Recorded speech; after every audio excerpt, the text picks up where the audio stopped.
I'm Paul Hoffschmidt, founder and CEO of Alpha Sophia, and this week I'm joined by Brian Duffy, founder of Executive Access Strategies. Thanks for joining us today, Brian. Hey, Paul, good morning. Thank you for having me. It's a privilege and a pleasure to be here. Thank you very much. Yeah, I'm really excited about our discussion today, to learn more about your journey in MedTech and healthtech. You've seen a lot, and to learn about how you're currently working with innovators in the field to help them succeed when going to market. Maybe let's start right in by hearing a little bit about your journey. So maybe just tell us a little bit about yourself and how you came to your current work in this space.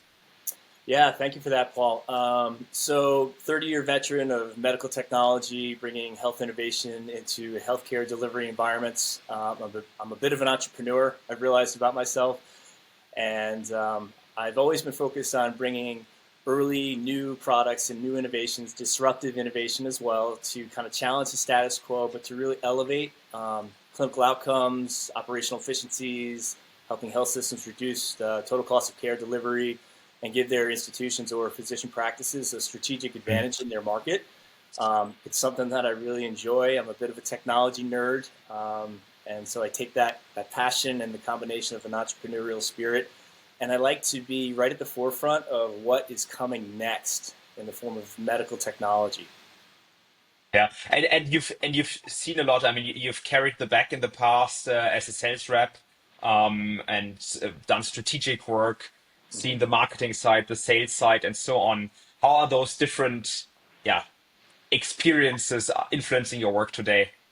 Yeah, very privileged to have kind of cut my teeth in sales. I've always been kind of focused on revenue generation, right? So I always wanted to be tied to a number. I'm a competitive high performer, if you Yeah. will. I say that with humility, but I like to drive outcomes, right? And so sales was a natural fit for me, hustle and grind and kicking down doors. But really, what I discovered early in my career is that I really enjoyed bringing a technology and putting it in the hands of an innovator, a pioneer, Hmm. something that was first and new. And that primarily was done in the operating room. It's a privilege to be in someone's surgical theater, if you will. I've always looked at that to represent industry, but it's always been about the patient. And I know a lot of people align with that, but at the end of the day, like I was a former paramedic, so I know what it's like to literally put my own physical hands on a patient and have them be my patient, even if just for a moment in field medicine. And I took that into my early career. And then when I was in the operating room, I just fell in love with the OR, the privilege to work Hmm. with surgeons. I've worked with other clinical specialties in and out of perioperative services and privileged to have learned different therapeutic applications. But at the end of the day, it's how do you bring and enhance clinical, operational, economic, and strategic value with your innovation. I learned that Yeah. early in my career from a peer and a mentor, and it's something that holds true every decision I make as a professional in this industry. What is your feeling, having also worked as a paramedic in the past and then in sales in the operating room? Mm. Would you say it's an advantage working with clinicians, having a background as a provider as well, to just have, I don't know, different way of communication, or is there is there a different level of respect than there? Or I, what's you your know, what's your feeling about that? That's a great question. Nobody's ever asked me that before. I think, I've always positioned myself, again, with humility, right? Like, so I Mhm. represent industry. I bring technology into the environment. I'm not a surgeon. I'm not a Yeah. physician. I'm not a medical doctor. I do understand the importance of what that clinical physician is trying to accomplish Mhm. when in an operating room, when in their practice, when in an endoscopy lab, wherever the clinical environment might be. And for me, it's always been about how do I enhance clinical outcomes, right? Like, and because I was fortunate enough and I'm really privileged to be part of Johnson& and Johnson early in my career Mhm. where they talked about their credo. And at the end of the day, it's about the mother, the father, the child, the loved one that is receiving care. And so it's why physicians do what they do every day. And if I can enhance that healthcare delivery through innovation and technology, in the benefit of improving the lives of a loved one or a patient, that really drives me. It always has. And at the end of the day, yes, there's clinical and technological conversations we have, economic, clearly. But Mm. at the end of the day, it's all about someone's loved one receiving Yeah. care, and how do we improve that as an Yeah. industry? So that's what I, drives it. I fully agree. And I think the key word you said at the beginning of what you were saying is humility. Yeah, when you and it works for any kind of social interaction, business interaction. People just reward if people are honest and trustworthy and reliable and don't come into room thinking they know everything. Yeah, but are eager learners and so on. And that's rewarded in every setting, and it's rewarded in the clinical setting when you come in there and want to position your innovation, want to sell something, maybe ultimately. So I think that's really something which every innovator, who of course is very convinced of their solution, still always should have, yeah, when they try to bring their product to market. Yeah, I was taught that early in my career. Also, again, privileged to be part of an amazing organization, Intuitive Surgical, and they taught us humility, situational awareness, right, emotional intelligence, right. Those are things that I can bring to a clinical environment, a selling environment. But knowing my space, knowing my lane, Yeah. knowing my role, and it's yeah, I always look at it as a privilege to be in someone's operating room or someone's office or health system for sure. Yeah. I believe you worked at Intuitive in a phase when their robotic system was early on in the market rollout. What was the spirit at the company during that time? Was it like, I don't know. I imagine it being quite enthusiastic and exciting, bringing that kind of innovation to the market back then. Yeah, that was probably my favorite job ever. You know, my wife's asked me, like, out of all the roles I've had, what's my favorite? And by far, I think it was Intuitive for a very specific reason. Mhm. What I was part of, was part of what's called the GYN adoption curve when they were going from first cardiology to then urology and then into the women's health marketplace. I really joined the organization because their mission was to reduce laparotomies, large incisions for women facing gynecologic procedures, hysterectomies, and I really loved helping a surgeon do complex disease or even benign disease through a minimally invasive approach in a way they couldn't do before without the computer-assisted robotic platform Da Vinci. And I just watched surgeons elevate their practice and what they could do and manage tough pathology. And I love that role. Mhm. And I was fortunate enough to then be part of their capital team. And it was an amazing time, a large market, over 500,000 women annually at the time were Mhm. facing hysterectomies in the marketplace. And so to allow gynecologic oncologists and then minimally invasive GYN focused surgeons to really embrace that technology, show them how to have good outcomes, make it be part of their practice. And it's an amazing technology. Mhm. And Intuitive, to their credit, still a huge fan, they continue to evolve. They continue to innovate. They continue to what I call move the goalposts. I've heard that Mhm. before. And they're an amazing organization, and they continue to grow and evolve themselves. And I was very fortunate. I had a great run with them. And what I learned there, particularly from their people, amazing leaders like Jim Alexi and Chad Zaring and Andy Sale, Mhm. guys that I was fortunate enough to be part of their teams.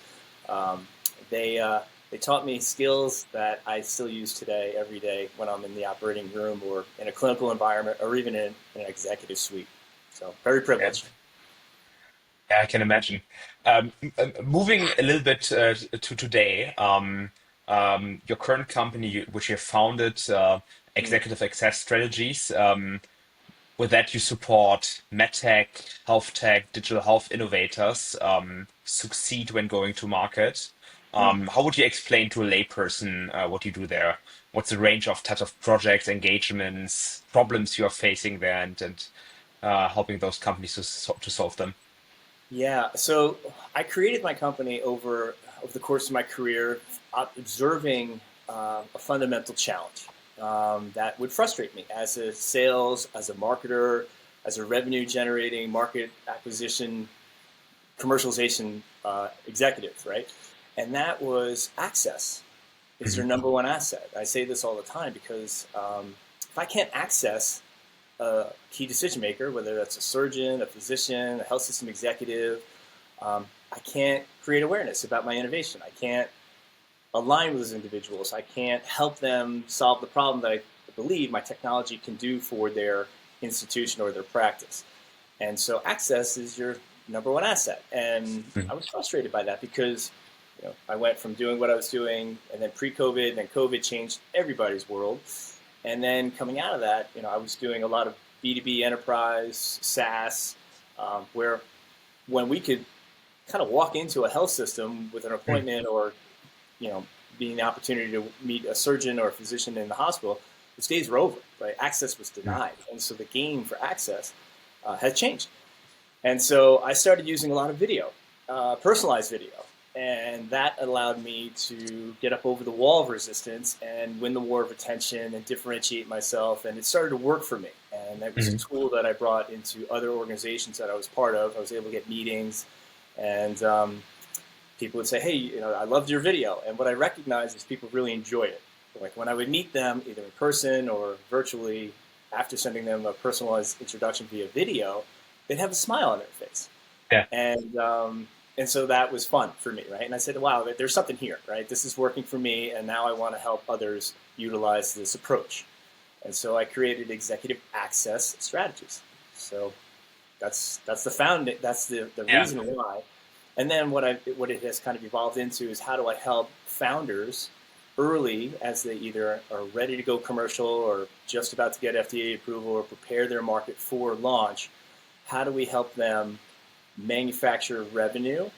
And what I've created was called a revenue generating protocol, right? So it's commercialization with sales and marketing. I can expand on that a little bit more, but that is really what we're doing in the marketplace now at Executive Access Strategies. And the protocol you were just talking about, is that something you then roll out to every organization you work with, or is it just are those guiding principles and guiding tools, and then you adapt that I'll explain the to the revenue generation realities protocol. of each and every company?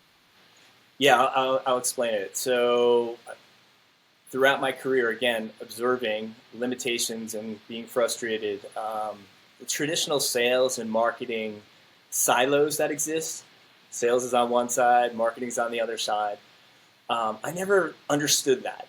As a salesperson, I would always partner with my marketing teams because, number one, I enjoy marketing, but number two, it made me be successful. I'd have access to resources and tools, and I was able to, achieve my objectives in the marketplace. And I didn't understand why people operated in these silos. And then I saw that continuously throughout my career.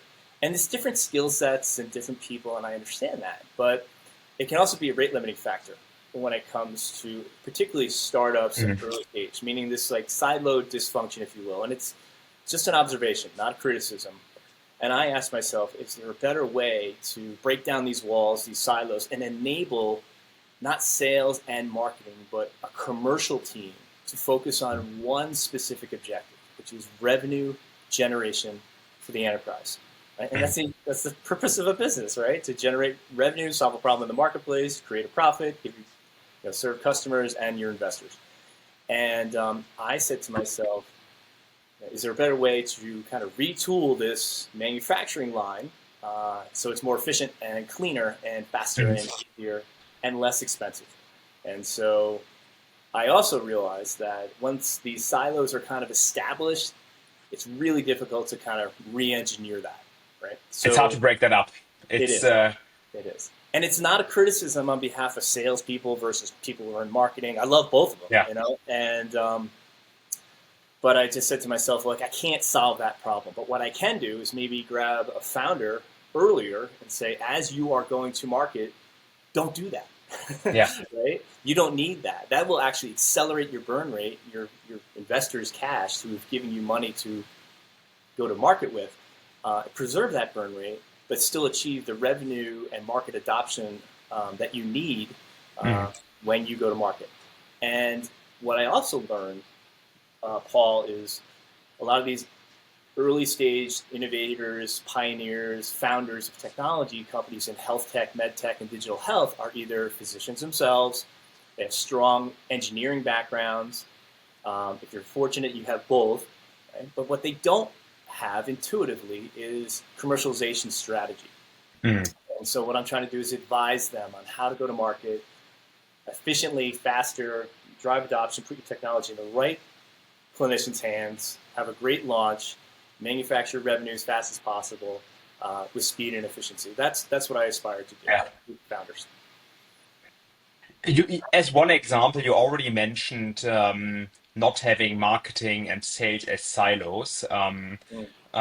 In practice, how would that work? Would you have joint commercial teams with one leadership who's jointly responsible for both organizations, the marketing and sales organization? Or what you also sometimes see is like hybrid roles where you say you have like sales who also need to work on marketing and basically, I don't know, create marketing for their own pipeline. You have things like SDRs, which sometimes are within sales, sometimes within marketing, and so on. So, what's your approach to that, solving that problem of de-siloing those two departments? Yeah, so this is where the hunter in me, if you will, kind of comes into play, also with the entrepreneurial spirit. And what I'll do is I'll do my research and understand what is coming next, right? Like Mm, what is coming to market early. It's almost like you start to paddle towards the swell before the wave actually presents itself, right? You can have a bunch of surfers surfing a break, right? And I think I'm going to go paddle over there because I think that swell is going to develop. And mm, sometimes people are like, what are you doing? Like, why are you doing that, right? So I've always been that guy, or the first guy through the door, right? And that's not for everyone, but it's just who I am. And so with that, I have always kind of focused on what's coming next with founders. And I will go right to a founder and say, I think I see what you're trying to do here, or what you're going to aspire to do in the marketplace in the next couple of months, and here's how I can help you. mm, And that could be an early stage company, but it could also be an established company. I've worked with teams where, hey, we want to go into this new market. We want to establish a new vertical within this industry. I'm working with a company right now that wants to enter into healthcare. And they're a SaaS platform, et cetera. And so, but they don't know that market. So when you enter into a marketplace, that's the subject matter expert that I aspire to be for my clients. yeah. No, I fully understand. What are like typical pitfalls? Let's make up an example. It's a typical medtech company. It's engineering. The founders are engineers or clinical founders. They've worked on products for the last couple of years Yeah. on regulatory, like the typical early stage work streams within a medtech company. And then they after years of work on the horizon, yeah, suddenly the FDA approval pops up. Yeah, it's getting nearer, and they suddenly start thinking about now I actually need to start selling that. Yeah, and up until now they've maybe worked with, I don't know, a dozen key opinion leaders who might have joined their board and so on, like a typical setup. What are typical pitfalls founders in that stage can take, and where you would say, don't do that? Yeah. Um, so here's an observation and this is why we're talking today. Um, Very rarely do I see a data-driven strategy in place regarding the market they're entering. They make a lot of assumptions, and it may have worked in the past, but I'm a data-driven guy, right? Like I want to know the intelligence that it allows me to formulate my strategy and then execute that with Mm, specific KPIs, or key performance outcomes. If you don't have a data-driven strategy, you're kind of just almost like a hope strategy. I hope this works, right? yeah. We think this will work, and that's not good enough, in my opinion, right? Especially if from the lens of an investor. Like I want to Mm, know your team is good, your technology is good, but what's the roadmap that is going to manufacture revenue and market adoption? mm, And so having a data-driven strategy where you can analyze the specific market and know who are the key strategic targets, the high-volume targets, the key institutions where your innovation, which is your baby, and you've worked tirelessly to get this to this moment, is adopted successfully. So it's not just about going to market, but it's about who embraces your technology early and why. mm, And does it solve a problem? Does it bring better clinical outcomes, operational efficiencies, reduce cost of care, and offer a strategic advantage? Um, and then we look at the pioneers, the innovators, the early adopters. Everybody's familiar in our industry with the adoption curve. But mm. having a data-driven strategy is to say, here's the forecast, here's why, here's how, and this is the roadmap to success. Very rarely do I actually see that in place. So that's the first place I like to start with a founder. Let me map this out for you, and then we can talk about executables, and then manage that from a performance Mm. standpoint. And to me, that just makes sense. I've Yeah. always been that way. But when I started early in my career, of course we had access to data, right? And it was data driven. But now as founders, earlier, they have limited resources. Maybe they can't make the investment in the data. Maybe they don't have the commercial teams, right? And that is very often the case. But they still need that data, right? So this is why, again, Alpha Sophia, for me personally, is a world-class resource when entering into a market or understanding who you should be talking to and why, and the data behind it. Okay, med device folks, picture this. What if you could open up a CRM today and it already contained information for every potential lead for you in the country? And you could narrow down those leads further by looking at billing, location, seniority, so much more. Alpha Sophia is the strategy tool that we wish we had had when we were commercializing a medical device in the US market. But there's nothing stopping you. So visit alphasophia.com and learn more. Yeah. How would you start there? Would you then, working with that company, let's go back to that example, you would look for clinicians, physicians performing procedures which correspond to the product that company wants to sell, then maybe analyze different geographies, total market size, try to profile those providers and see, I don't know, what's their typical demographic, where are they located, what are the kind of steps you would take? See, this is what I really love about marketing, right? And going to market and commercialization. It's a heavy lift. It is very skill specific. And marketing is not developing sales presentations and slicks. That's downstream, right? That's marketing comms, if you will, or trade shows, etc. What I'm talking about is more about marketing in general, right? Strategic narrative, sales operations, right? And understanding like why certain territories will go first and understanding all that. So marketing is very complex. And you can understand why those silos we talked about earlier exist, because marketing is so diverse. And good marketing is very different than just marketing in general, right? And organizations that market really, really well, you can see who they are. And it positions their sales team, their revenue generating team, to create a pipeline, mobilize a pipeline, and then the sales team can close a sales pipeline velocity very successfully, right? So you can see in the earlier stages why maybe some of the elements for commercial success are not always in place. But if I could prioritize them, it's going to be data first, always, right? Just to understand your market. Then you can build towards filling the gaps for resources and how to like bring your strategic narrative into the marketplace. But yeah, the foundational layer has to be the data, for sure. And sometimes that's not in place, and so they'll skip that step and then go to market with it, and then that becomes a rate limiting factor, or maybe the traction and the adoption doesn't happen as fast as we want.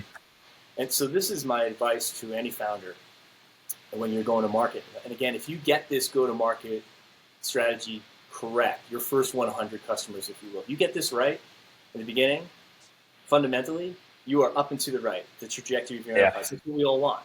Get this wrong, that's not a great place to be, right? You've got a lot of explaining to do if you're burning through your cash, or you're not having market adoption, or your team that your commercial team is now churning and you're turning it over because they're not having success. And nobody wants that, right? So that's why I'm trying to re-engineer this from a commercial strategy standpoint with founders. I do agree. What I sometimes see is that founders underestimate what I call the warm-up period to build pipeline initially, starting from zero, and then some teams, they've not marketed yet, because they have waited for that approval of the first product, and then they're like, oh, we get our approval in like 6 months, then we start with commercialization. I'm always saying, okay, you actually have to start much earlier. And maybe it's not selling in the beginning, but it's like market education, which is like in my opinion, like the earliest phase of going to market, where you actually might not even talk about your product at that point, but about the technology, or the problem you are addressing. You could just talk about, we are seeing that problem, we are building a solution for that, stay tuned, but you want to build up buzz so that you can actually then hit the ground running when you actually are allowed to market the product. What are your thoughts about that?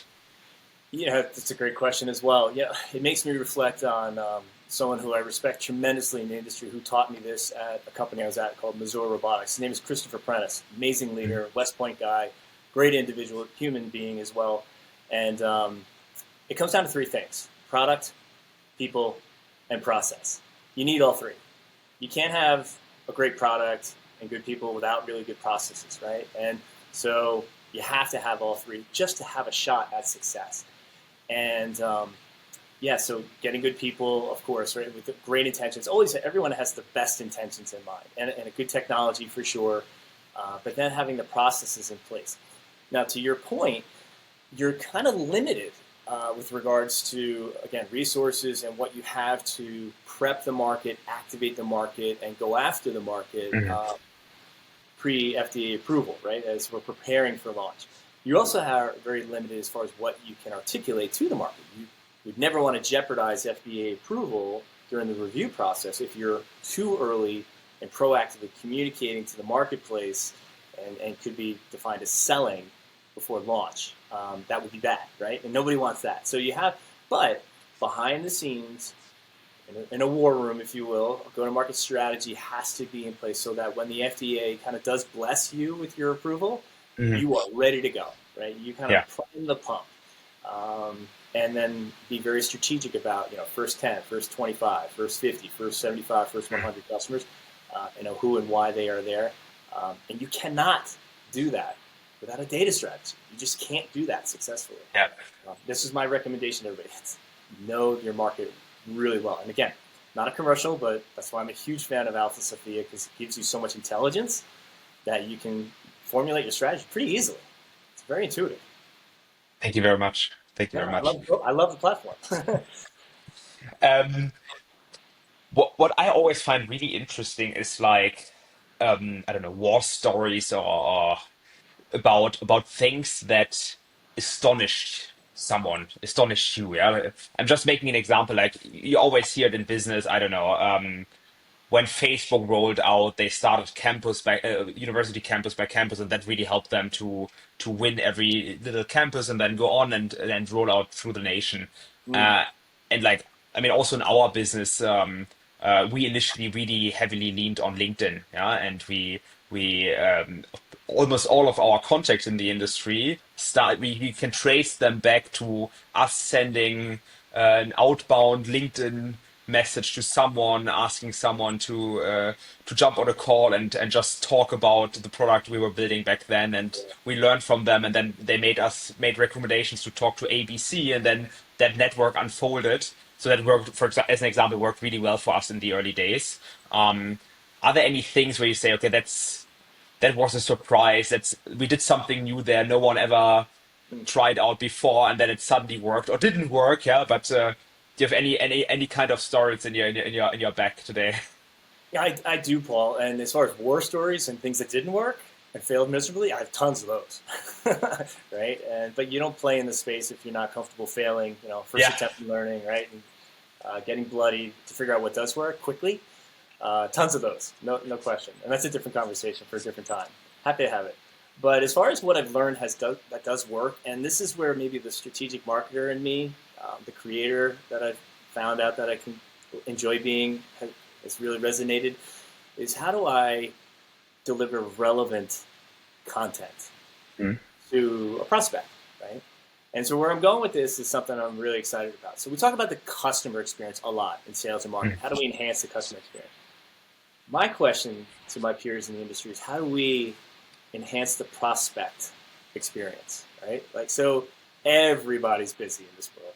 No one has time for 15 minutes for a cold outreach chat unless you've earned the right to say, okay, I'm intrigued, I want to learn more. And you do that by building trust and credibility, and you do that by delivering relevant insights. And so we're all familiar with WIFM, right? What's in it for me? As a physician, as a surgeon, a health system executive, B2B enterprises, whomever, right? How do I say, hey, I learned this about you, I found this to be, I thought, helpful, and you might enjoy this. And they go, yeah, that is helpful, thank you. And I don't know, Paul, if that's ever been delivered to you. And And hey, nothing in return, just I call it a deposit, right, of relevant info. Hey, here's what's happening in the marketplace. Here's what we know. I thought you might want to be ahead. Because everyone is so busy, we as industry, we have the opportunity to deliver, hey, while your head is down, Mr. Physician, health system executive, let me pull your head up for a minute and share with you what's happening around you. And they go, oh, wow, I had no idea. Thank you. That's pretty interesting. I'd like to learn more about that. So that type of relevant insights, right? So relevancy is the new currency, if you will, for winning the war of attention. Hard to do, right? But then you take a personalized approach to it. And it's not, hey, I saw you went to University of such and such and haha. It's not that. This is what I recognize about your practice, your business, the trend in the industry, and it's relevant insights that's valuable. And they go, yeah, that's cool. And when it's personalized, but then it's delivered through video, that's a magic secret weapon. And what I have done, so like I said earlier, I use a lot of video for that personalization. I've done my research before I make a video for someone to deliver. What am I going to say next that is relevant? They go, yeah, wow, I'd like to learn more. And it kind of opens the door for me. Well, video, if I sent you a personal video and put it in an email, a busy executive or assistant not even looking at email, right? And number two, it may not even get through their firewall, so it doesn't even get into their inbox. And if it does, it probably goes in the spam folder. And number 4 is, hey, even if it does get to the inbox, it's got a do not enter, do not open sign on it because it's a video attachment, right? So that door's closed. And that frustrated me. I'm like, darn, like video is so compelling, but I can't get the eyeballs on it that I'm intended to. So LinkedIn is great too. It's one way to go, but if you're going to DM somebody, and you have to be connected to them first, right? So that's one way to go through your network. But what I started doing, here's a cool differentiator, and I had a lot of fun with this, delivering these personalized videos in a physical asset, something called a video book. And video books have been around for a while. Marketing teams use them all the time, and they're great. And you drop a video book that's branded into a FedEx, and you send it to someone. Maybe that person goes to a trade show a week later, and you walk up to them, and they go, oh, you're the one who sent me that video thing. That was pretty cool. Yeah. And that, for me, started to become a huge differentiator. And it was like this secret weapon of mine where I'm using personalized video, delivered relevant insights, included a, hey, here's a 1-minute video on how our technology works or how we think we can help you. Here's a peer just like you. And then throw a QR code down there that would say, like, hey, if you're going to be at the conference, here's my cell phone, and we can meet at your convenience for coffee on your terms. And they would always say, this thing's been sitting on my desk for a week, or it's been in my passenger seat, I've been meaning to call you, and it started to work for me. So that was my secret weapon. And I recommend using video books with personalized delivered insights and a physical asset to everyone, because people enjoy getting them. And they make a great first impression. And I'm not trying to promote that. I'm just saying that has worked really well for me. That's what I found works great. That's a great story, and I think I've actually never gotten one, but I'm definitely going to try it out. Yeah, it's. I mean, you just from a cost basis, you can't do it with 1,000 people, No. but you can do it with 20, 30, and that then also gives you the requirement that you have to think about who you want to send this to, and you want to send this to people who are the spot on ideal customer for you, and then if you send out 30 and get like 3 meetings and 1 converts, I mean that's worth, especially in medical device where it's so hard to open up a new account. That is so well said, Paul. That is spot on. And that is why, again, so like let's say, for example, I was going to put a personalized video together for someone in a video book, make the time and the investment to do my research, to have a relevant insight, right? Drop it into FedEx, the expense associated with that. There's a cost to that. But the return, when that is sent to the right individual, to your point, right? So this is not for everyone, but those key strategic targets, your top 25, your top 50, the whales, if you will, as we like to identify them in industry. If I could just get this one person's individual attention, I know they'll be intrigued. That's where this has worked. So again, going back to the data strategy, who are my top 10, 50, 20, 25 key strategic targets? And then because you get them on board early, make a great first impression with them, differentiate yourself, personalize it, be unique. It unlocks access, which again was the number one problem we all face in today's operating environment, MedTech, healthtech. and I've been having a great time with it. And I love teaching other companies how to use this tool. Yeah. Yeah, I, I'm gonna try it out. It's you convinced me. it's a lot of Um, fun actually, because again, like, hey, like it surprises and delights someone, right? Like, yeah. let's say for example, to their credit, Apple, right? They're amazing. They're a great technology company. They market themselves very uniquely. When you get a product from Apple, it evokes an emotional response and it feels good, right? That's good Mm, marketing. yeah. That's every marketer's dream. And so you can do the same thing, and then when it's personalized, and they go, "Whoa!" Like, it's not an avatar, it's not, it's personalized.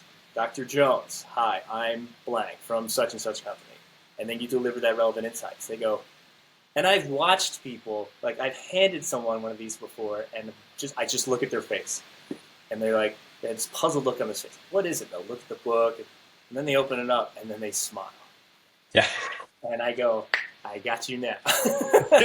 Like, they're smiling, right? And that's a great emotional response. That's what we all want. Then we can engage. And then you deliver some relevant insights. Like, wow, that was not only enjoyable, but smart. I'm intrigued. Wow. Like, that's good marketing. And that's what I love helping companies do well. Yeah. Yeah, and I can imagine you have much more of those secret weapons in your back. So yeah, excited to learn more from you in the future. Brian, maybe let's look a little bit.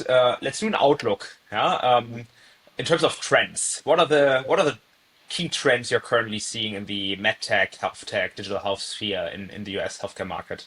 Yeah, so this is super exciting. Again, I always like to be early. Like, where's the swell going next? And as an innovator, as a technology geek, it just really excites me. But the foundational layers are always in place, right? Clinical, operational, economic, and strategic. I'm looking for those four elements, and I Mm. can start to see organizations that, hey, they're going to go, right? That's got traction, that's got legs, and they're a little early, right? And let me just add this one more point, and then I'll answer your question, Paul. The smart founders have their ear to the voice of customer, right? Those are the ones, even though maybe they're an engineer or maybe they're not familiar with particular clinical, the ones that get out and talk to their potential future customers, what's important to them? Why is that important to you? Again, you need a data strategy to first go talk to those folks, but then you got to listen to them. Right? Voice of customer capture is huge. It also makes creating relevant content for marketers and then salespeople to deliver way easier, right? Because you Mm. learn what's important to your potential customer, enhancing the prospect experience like I talked about. All right, so number two, where's the industry going?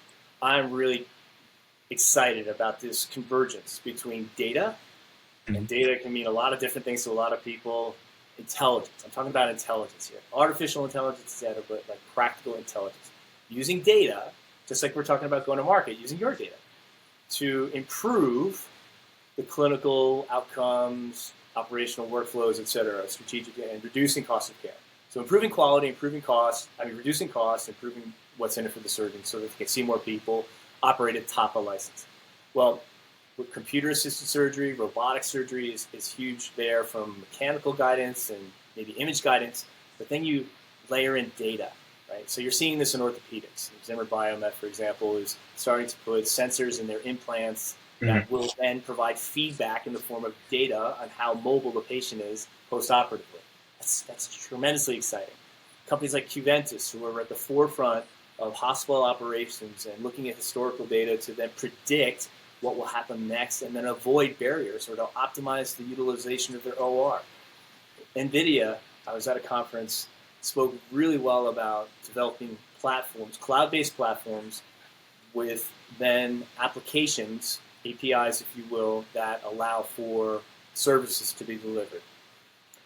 Mark my words, everybody's talking about AI right now, for sure. The next thing people are going to be talking about, because they're talking about it right now, is agentive AI, AI agents that Yeah. you can build to then solve a particular task, augment the human experience. And we're all familiar with software as a service. Well, now I'm hearing service as a software. And you might say, well, what is that? And I'm not 100% sure what it is. But I see it evolving. And it's happening so Mhm. fast in the data space, digital health space. But like I said, what I'm most excited about is these these these walls that are being broken down and these new areas where we can look at data and then bring that, extrapolate intelligence in practical environments. There's so much opportunity to improve hospital health operations, not clinical medicine. I'm not talking about the art of medicine. I'm talking about just improving the healthcare delivery environment with data and the technology, hardware and software working together. Super excited. And a lot of innovation, a lot of early stage companies are tacking towards that space. Yeah, you're completely right. Things are constantly converging. I mean, in the end, So quick. AI is basically. I mean, the data component, it's not only data stored in a database, but the data is actually with AI becoming the software somehow, and the service is being delivered through the backbone of training data, which is constantly enriched by further inputs being provided by users. So yeah, I'm really excited about how those things come together. What we're definitely seeing is really a lot of digital health companies really picking up speed in the last couple of years and going to market quite aggressively yeah, and it's quite interesting to see, and I really just also from a perspective as a human, it's great to see that progress in healthcare, and seeing what things are possibly possible in the coming years and can make a big difference to patients all over the world. You know, the Mullings Group does a really nice job. Joe Mullings started that organization there, and Holly Scott. I had the privilege to sit down with Holly last week, and then also listen to Joe kind of summarize Device Talks Boston last week, and he said it so well. So I'm going to quote him. He said, "You know, everybody's talking about AI, and there's a lot of attention and noise that's out there. Some of it's real, some of it might be hype, but you know, when you're looking at AI in general, how do you monetize it from an industry standpoint, and then how do you practically apply it so it actually solves a real problem and it works, right? And there's a ton of opportunity there. But again, it's just a practical application. What does this actually enable me to do? And so that'll be really fun to see. And then again, at the end of the day, like, can we alleviate the burden? Can we alleviate all the administrative bottlenecks? Can we improve the way hospital operations, patient flow, healthcare delivery is actually delivered in the form of improving outcomes, reducing costs? 100%, right? So this is so much opportunity for improvement. And as an innovator, as a technology company that wants to enter into that space, yeah, good times ahead for sure. Yeah, I agree. One last closing question, Brian. What's going to be your main focus in the coming months? Do you have any projects upcoming? Any bigger initiatives? Yeah, I'm privileged right now to be working with on a couple of different projects that everything we had kind of talked about, like using data-driven strategies to kind of strategize and formulate commercial success. Embracing and utilizing video, I think, is a huge opportunity for salespeople, marketing people. I highly recommend that. So I'm going to try to help other people be successful with that. And yeah, going to continue to look forward to see what's coming next and to see how we can improve the healthcare delivery. And at the end of the day, it is about the patient, right? How do we improve the experience for one of our loved ones, right? And we all want a great healthcare experience. So healthcare is really interesting. You probably understand this, and I know everybody probably listening to this does too. It's something we don't really think about until we need it, and then all of a sudden it becomes a high priority for the family, for all of us. How to pay for it? How's it going to impact my life? Sometimes it's benign, sometimes it's very very serious, right? And sometimes unexpected. But when that moment comes, we as consumers of healthcare should be confident in the care experience we're going to. We're paying for it. Our employers are funding it for us, etc. Like, we don't really think about it as we're all super busy living our lives. But when you need it, or when your loved one needs it, I call that the moment, right? And so, as a technologist, right, as someone who works with industry, how do we ensure the fact that that moment is ideal for the patient, the loved ones, the payers, the providers, the health systems, etc. And again, we're just getting started, and super excited about what's coming next. I could not agree more, and I'm really excited, to keep in touch with you and continue our conversation offline, but also maybe with another episode in the future. Brian, thank you so much for joining us today. It was a great pleasure talking to you and learning from your experience. Like I said, the privilege and the pleasure is mine, Paul. Yeah, super excited. You got me fired up. So for everybody else out there listening in the industry, let's go, baby. Simple question. Can you afford to have a rep in every county, or do you need to be hyper-targeted in your outreach? Do you need to know information about your targets going in to be successful, or do you have years and years before you want to close that deal? If you want to be focused, if you want to deliver fast, you should visit alphasophia.com and help your sales team out.